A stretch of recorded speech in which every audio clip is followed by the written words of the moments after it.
নিয়ে মাঠের চারধারে কত লোক জড়ো হয়। লোকে খেলা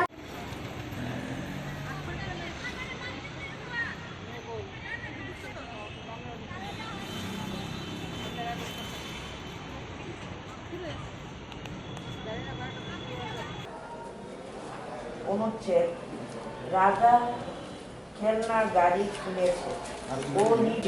ক্লাস 3 থেকে ক্লাস 9 পর্যন্ত ইন্টারিম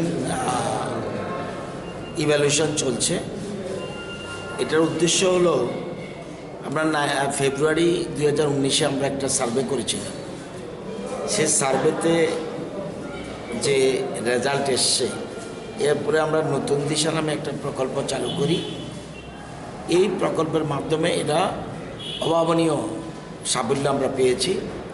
কিন্তু মার্চ 2020 থেকে করোনা পরিস্থিতির কারণে স্কুল টোটালি বন্ধ ছিল।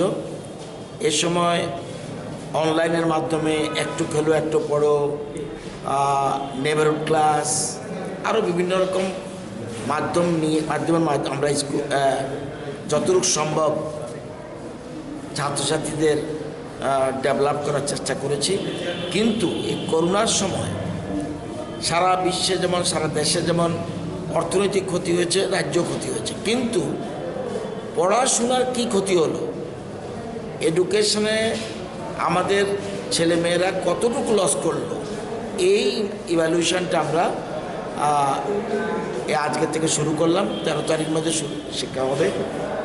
এর পর দেখা যাবে, যদি দেখা যায় লস হয়েছে, সেই লসটা কীভাবে রিকভারি হবে সেটার জন্যই ইভ্যালুয়েশন। আজকে